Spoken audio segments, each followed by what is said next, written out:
publicitaires qui sont affichés un peu partout, c'est de la communication. Le langage corporel, comment est-ce que je me tiens avec confiance, détermination, envie, réussite, tout ce qui va avec, tout ce que je pourrais dégager comme body language, ça s'appelle également de la communication. Mais nous allons le voir tout à l'heure que ça en fait partie également de la communication. Mais avant surtout de vous parler de l'importance de la prise de parole en public, mais surtout de vous parler de quelques astuces qui vous permettront d'avancer sur votre quête de l'art oratoire, il est très important pour moi, mais surtout pour vous, de savoir où est-ce que je viens. Est-ce que ça vous intéresse? Je n'aime pas parler de moi quand les gens ne veulent pas entendre. Je ne l'entends pas. Alors, sans plus tarder, nous allons parler bien évidemment de l'art oratoire. Je vais vous raconter un petit peu de mon histoire. Et ensuite, nous parlerons de comment dépasser ses peurs et sortir de votre zone de confort afin de réussir n'importe quel défi sur votre chemin. Vous savez qui c'est? Je vous rassure, je ne mettais pas du choco. Hein.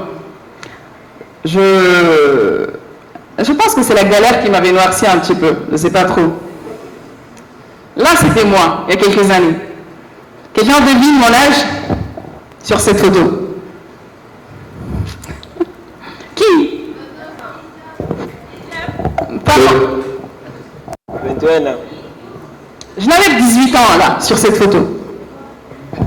Sur cette photo, je n'avais que 18 ans. J'étais à Châteaurouge.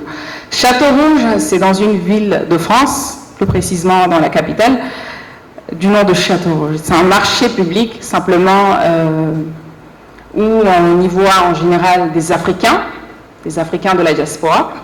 C'est là que je vendais ce produit. Quelqu'un pourrait me dire ce que c'est comme produit?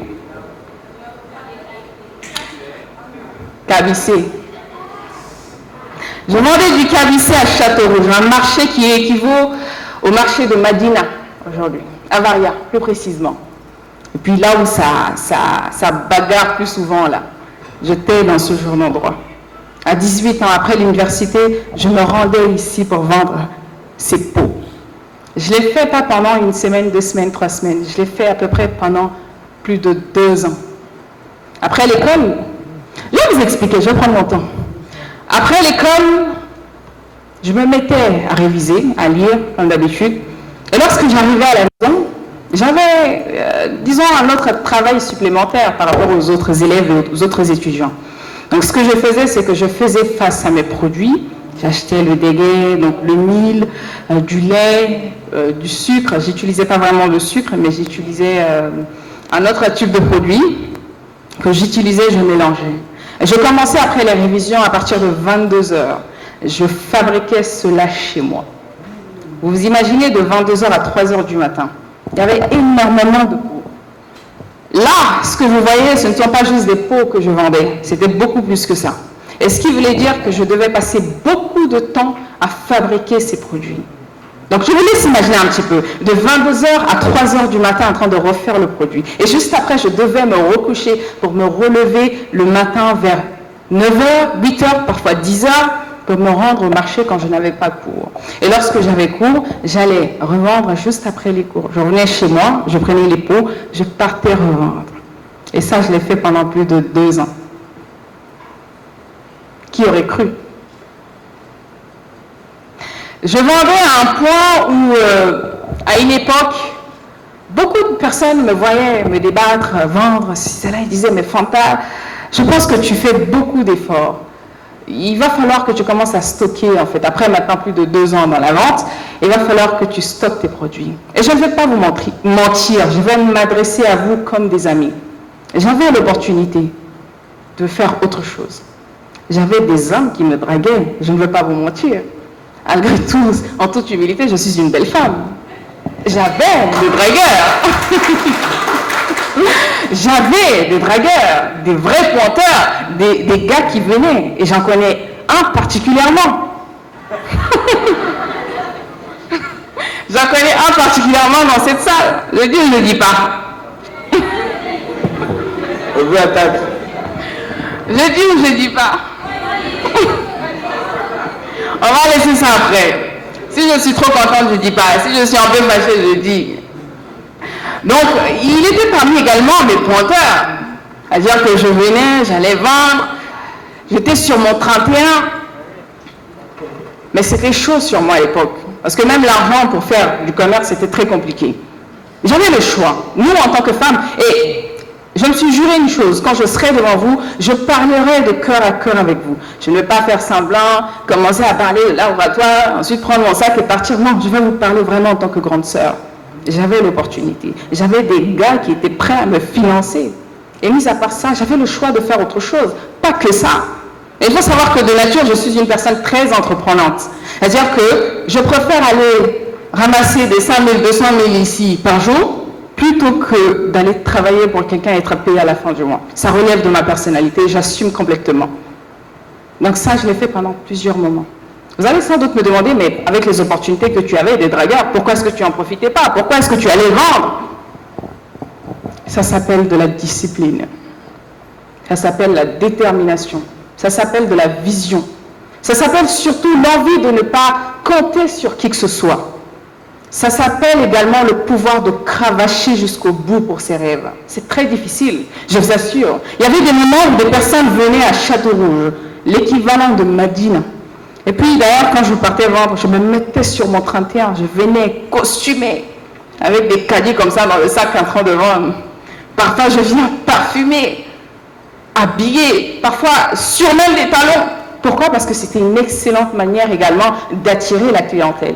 Et vous allez le voir avec moi, que vous soyez en vente dans les entreprises ou quoi que ce soit, même en art de la prise de parole en public, c'est de la vente. Et pour ça, tout ce qui tourne autour de vous doit se vendre également. Et qu'est-ce qui se vendait réellement autour de moi? C'était premièrement mon image, mon body language, c'est-à-dire que je suis toujours souriante avec les clients, souvent. 70% de mes clients étaient des hommes. Ils aimaient bien acheter, je ne sais pas pourquoi. Bon, c'était quand même doux, mais ils achetaient quand même si ce n'est pas doux, ils achetaient quand même. Et j'avais beaucoup d'opportunités de faire autre chose. Et j'ai décidé de suivre le chemin le plus compliqué.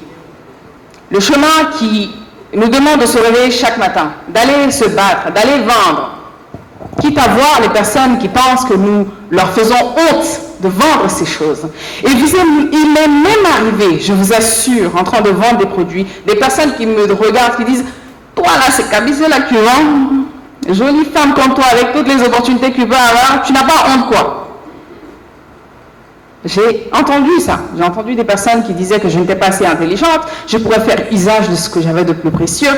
Pourquoi? Parce que leur vision était limitée. Je vous assure que j'aurais certainement fait certaines choses. Et je ne suis pas en train de pointer du doigt qui que ce soit. Je ne suis pas en train de donner les leçons de morale. Mais je suis en train de dire que la vie est constituée de deux choix. Soit le bon, soit le mauvais. Mais assurez-vous que tout ce que vous feriez dans votre vie n'est pas de répercussions en mauvais sur vous plus tard. Assurez-vous que tout ce dans quoi vous allez fourrer le nez a un impact positif pour vous-même. J'ai dû accepter d'être moquée. J'ai dû accepter d'entendre en fait que je n'étais pas assez intelligente. Mais je faisais mon commerce et ça marchait. Jusqu'à ce qu'un jour, quelqu'un se lève et allait déclarer à l'URSSAF. Parce que oui, ce n'était pas une entreprise déclarée pour ceux qui ne le savent pas. Quelqu'un est parti déclarer que je faisais un commerce illégal. Finalement, on m'a interdit de vendre et de réaliser toute activité dans le même lieu. C'est la raison pour laquelle j'ai arrêté cela. Mais j'ai vraiment une histoire derrière. C'est pour ça que je me suis promise une chose. Peu importe qui je serai et ce que je ferai, je ne me détacherai jamais de cette histoire. Alors bien évidemment, vous allez me dire, on ne peut pas se détacher de son histoire. Il y a des personnes qui choisissent de ne pas raconter leur histoire. Et j'ai décidé de faire autrement. Pourquoi? Parce que c'est une fierté pour moi. Et ça serait certainement une inspiration pour chacun de vous. Vous dire que c'est chaud en ce moment. C'est compliqué, c'est pas évident. Mais vous devez faire ce qu'il faut pour donner le meilleur de vous-même. Parfois, j'accompagne des personnes qui me disent « C'est très difficile ce que tu fais, je ne sais pas si je vais pouvoir le faire. C'est très compliqué d'entreprendre, je ne sais pas si j'aurai l'opportunité de faire comme tu l'as fait. » Je dis très souvent que si tu ne fais pas de sacrifice pour tes objectifs aujourd'hui, c'est tes objectifs qui deviendront tes sacrifices à faire Et si tu ne te bâtis pas, si tu ne prends pas la peine de bâtir ce qu'on appelle une expérience, personne ne le fera à ta place. Et au dépit du fait que personne ne le fera à ta place, crois-moi que tu n'auras pas de quoi raconter aujourd'hui. Je suis là aujourd'hui en train de vous raconter tout ce que je vous raconte avec audace. Pourquoi? Parce que ça, c'est ma fierté. Ça, vous pouvez fantasmer sur les réseaux sociaux. Bien sûr que j'en suis fière, mais ce n'est pas ma fierté véritable. Ce n'est pas vraiment mon identité. Mon identité, c'est ça. Quand je vendais ici à Château-Rouge. Avec fierté, je vous le dirai. Donc, ce n'est pas évident. Vous allez certainement surpasser des moments comme ça. Il y a une jeune dame qui me parlait du fait qu'elle a eu des moments sombres dans sa vie. Mais elle a su se placer au-dessus de ça.